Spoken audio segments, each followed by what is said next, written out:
Hi all അസ്സലാമു അലൈക്കും. അപ്പോൾ പെരുന്നാളൊക്കെ അടുത്ത് വന്നില്ല, നമുക്ക് പെരുന്നാളിന് അപ്പങ്ങൾ ഉണ്ടാക്കാം. അപ്പോൾ ഇന്ന് ഞാൻ കേക്ക് അപ്പമാണ് ഉണ്ടാക്കുന്നത്.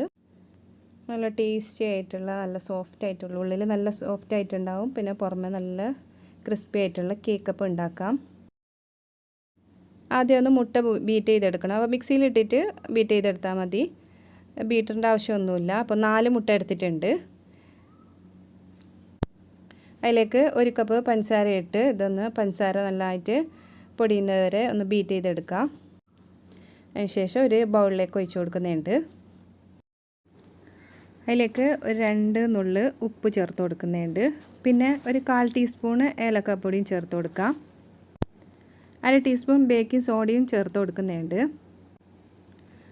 ചെറിയൊരു കളറിന് വേണ്ടിയിട്ട് യെല്ലോ ഫുഡ് കളറും കൂടി ചേർത്ത് കൊടുക്കുന്നുണ്ട്. ഇനി ഇതെല്ലാം കൂടിയിട്ട് നന്നായിട്ടൊന്ന് മിക്സ് ചെയ്തെടുക്കണം. മിക്സാക്കി കഴിഞ്ഞതിന് ശേഷം ഇതിലേക്ക് മൈദപ്പൊടി ചേർത്ത് കൊടുക്കാം. അപ്പോൾ ഇത് നല്ലോണം ടൈറ്റാക്കി കുഴക്കണ്ട. അപ്പോൾ ഞാൻ ഇതിൽ ഒരു 3 കപ്പ് മൈദ ചേർത്ത് കൊടുത്തിട്ടുണ്ട്. അപ്പോൾ നോക്കിയിട്ട് ചേർത്ത് കൊടുക്കാം. നല്ല ടൈറ്റിലും വേണ്ട, ലൂസിലും വേണ്ട. അപ്പോൾ ഇതിൻ്റെ അടുക്കാണ് ഇത് കുഴച്ചെടുക്കേണ്ടത്. അപ്പോൾ മൈദപ്പൊടി കുറച്ചായിട്ട് ഇട്ടിട്ട് നന്നായിട്ട് മിക്സ് ചെയ്തെടുക്കുക. ഒന്നിച്ചിട്ട് കൊടുക്കണ്ട. അപ്പോൾ നോക്കിയിട്ട് എടുക്കുക. അപ്പോൾ എനിക്ക് 3 കപ്പ് വേണ്ടി വന്നു. ഇതിലേക്ക്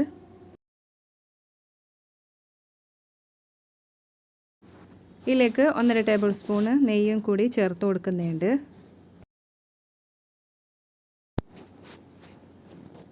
ഇനി ബാക്കി പൊടിയും കൂടി ചേർത്ത് ഇനി കുഴച്ചെടുക്കാം.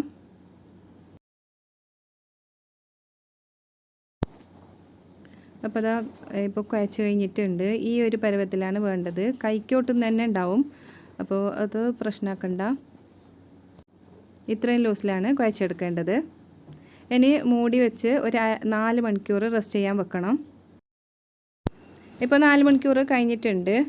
ഇനി ഇത് എടുക്കുന്നതിന് മുമ്പ് കൈക്ക് കുറച്ച് നെയ്യ് തടവി കൊടുക്കുക. അതിന് ശേഷം ഇത് ബോൾസാക്കി എടുക്കുക, അല്ലെങ്കിൽ കയ്യിലേക്ക് ഒട്ടിപ്പിടിക്കും. പിന്നെ പരത്തുന്ന സ്ഥലത്ത് നമുക്ക് കുറച്ച് നെയ്യ് തടവി കൊടുക്കണം. ഇനി ഇത് കൈ കൊണ്ട് തന്നെ പരത്തിയെടുക്കുക. കോല് യൂസ് ചെയ്യേണ്ട ആവശ്യമില്ല. നല്ല സോഫ്റ്റ് ആയതുകൊണ്ട് കൈ കൊണ്ട് തന്നെ ഇതുപോലെ പരത്തിയെടുക്കാം. പിന്നെ നല്ല തിന്നായിട്ട് പരത്തേണ്ട ആവശ്യമില്ല, നല്ല കുറച്ച് തിക്കായിട്ട് പരത്തിയെടുക്കുക. കട്ട് ചെയ്യുന്ന നൈഫിലേക്കും കുറച്ച് നെയ്യ് തടവി കൊടുക്കുക, അല്ലെങ്കിൽ ഒട്ടിപ്പിടിക്കും. അപ്പോൾ മെല്ലെ ഒന്ന് ഇതൊന്ന് കട്ട് ചെയ്തെടുക്കാം.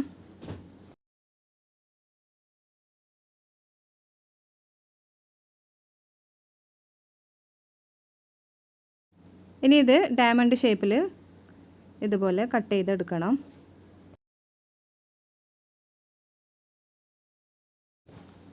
അപ്പോൾ എല്ലാം ഇതുപോലെ ഡയമണ്ട് ഷേപ്പിൽ കട്ട് ചെയ്തെടുക്കാം.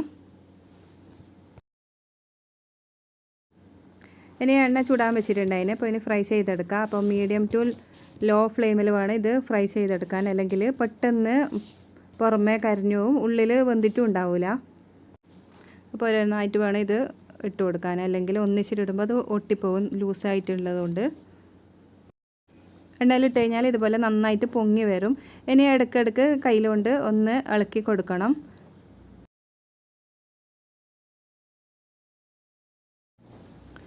ഇപ്പോൾ ഇതെല്ലാം കൂടി നന്നായിട്ടൊരു ലൈറ്റ് ബ്രൗൺ കളറായി വന്നിട്ടുണ്ട്. ഇതുപോലെ ഇടയ്ക്കിടയ്ക്ക് തിരിച്ചിട്ട് കൊടുക്കണം, ഇല്ലെങ്കിൽ വെന്ത് കിട്ടില്ല. അപ്പോൾ ഇത് റെഡി ആയിട്ടുണ്ട്. ഇനിയും വെച്ചാൽ ഇത് നല്ലോണം കരിഞ്ഞു പോവും, കളറ് ചേഞ്ച് ആവും. അപ്പോൾ ഇപ്പോൾ നല്ല പാകത്തിനായിട്ടുണ്ട്. ഇനി ഇത് എണ്ണയിൽ നിന്ന് കോരാം.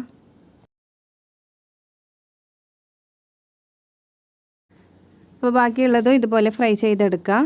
അപ്പോൾ മീഡിയം ടു ലോ ഫ്ലെയിമിൽ ഇട്ടിട്ട് തന്നെ ഫ്രൈ ചെയ്തെടുക്കാൻ ശ്രദ്ധിക്കണം. അപ്പോൾ നല്ല ടേസ്റ്റി ആയിട്ടുള്ള കേക്ക് അപ്പം റെഡി ആയിട്ടുണ്ട്. അപ്പോൾ ഇത് ഞാൻ സെയിൽ ചെയ്യുന്ന കേക്ക് അപ്പമാണ്.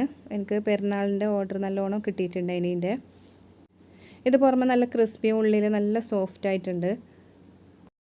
അപ്പോൾ കേക്ക് അപ്പം ട്രൈ ചെയ്യാത്തവർ ഇതുപോലെ ട്രൈ ചെയ്ത് നോക്കി ഫീഡ്ബാക്ക് അറിയിക്കാൻ മറക്കണ്ട. എൻ്റെ വീഡിയോ ഇഷ്ടപ്പെടുകയാണെങ്കിൽ ലൈക്ക് ചെയ്യാനും കമൻറ്റ് ചെയ്യാനും ഷെയർ ചെയ്യാനും മറക്കണ്ട. അപ്പോൾ എൻ്റെ ചാനൽ ഇതുവരെ സബ്സ്ക്രൈബ് ചെയ്തിട്ടില്ലെങ്കിൽ ഇഷ്ടപ്പെട്ടാൽ സബ്സ്ക്രൈബ് ചെയ്യാനും മറക്കണ്ട. പുതിയൊരു വെറൈറ്റിയും ടേസ്റ്റിയുമായിട്ടുള്ള റെസിപ്പിയുമായി വരുന്നത് വരെ bye, take care, thank U.